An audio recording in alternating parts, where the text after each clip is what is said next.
Imagine two people. The first person puts $100,000 into an investment with a 95% chance of winning $1 million and it fails and they lose everything. The second puts $100,000 into something with a 95% chance of losing everything, yet it succeeds and they become a millionaire. Who made the better decision? Because if you said the person who won $1 million, you've stumbled into a strange problem with judging almost every decision that you have ever made. We know what happened, we don't know what would have happened. And those are two very different, mutually exclusive things. Imagine I have a bag that has 100 balls. 99 of them are white and one is red, and we play a game. You pay me $10 to draw a ball, and if you pick up a white one, I give you $1,000. You play and somehow pull out the one red ball that's in the bag. Was playing the game a mistake? Obviously not. You made an extraordinarily good bet, you just lost. Now reverse the odds. 99 red balls, one white, and you somehow pull out the one white ball and you win. Great outcome, but kind of a terrible decision. And yet when we're judging our actual lives, we constantly conflate the two. And psychologists call this outcome bias. Our tendency to judge our decisions partly based on what happened after, even though the person making it couldn't possibly know what the outcome would be. A CEO makes an enormous acquisition, the company explodes in value, and he's considered a genius. Another makes an equally well-researched acquisition, an unforeseeable crisis destroys the industry, and he's remembered as an idiot. You join a promising company, 6 months later it collapses, terrible career move. Your friend joins a ridiculous startup, everyone thinks it's going to fail, 5 years later the company takes over the industry, and it was a brilliant career move. Except we're grading all of these decisions after being shown the answer. The person making them didn't have that luxury, and that creates an uncomfortable question. How many decisions in your life have you misjudged simply because you know how they ended? Maybe you stayed in a relationship too long and it eventually failed. So now you look back and you think, I kind of wasted 3 years of my life. Or maybe you rejected a job and the company later became enormous and you think back and you go, I should have taken it. Or you sold an investment right before it skyrocketed and you think back saying, I should have held on.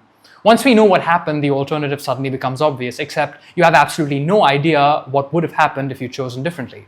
Take the job you rejected. Perhaps you'd be earning twice as much today, or perhaps you'd have hated your boss. Perhaps you'd have been fired.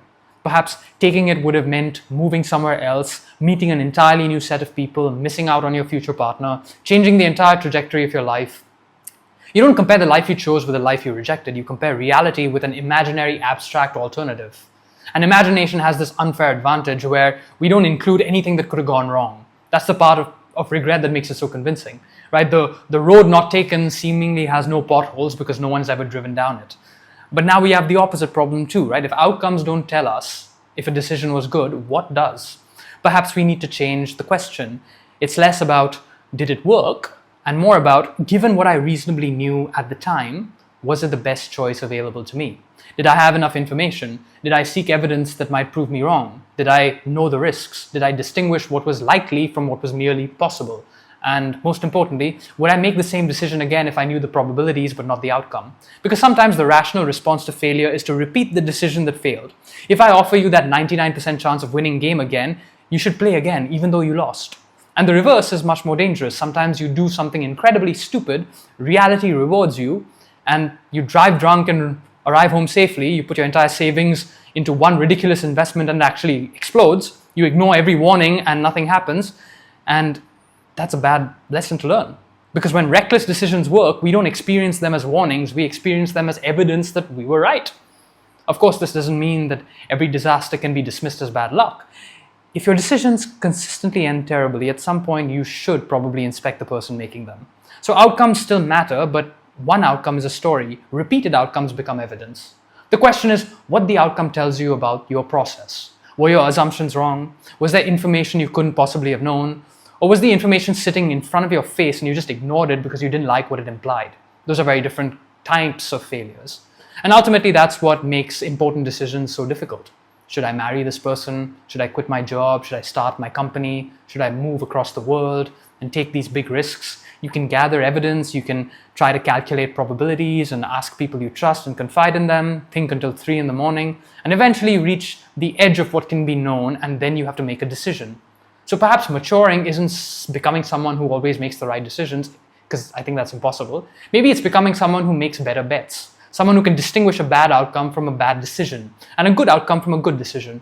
Because you lose some bets you should have taken, and win some you absolutely shouldn't have taken. And you'll spend your entire life tempted to judge your younger self using information that your younger self never had. So maybe the fairest question is not, did I make the right decision? It's, knowing what I knew then, did I make the best decision that I possibly could? Because the outcome belongs partly to the world, but the decision, that was the part that belonged to you.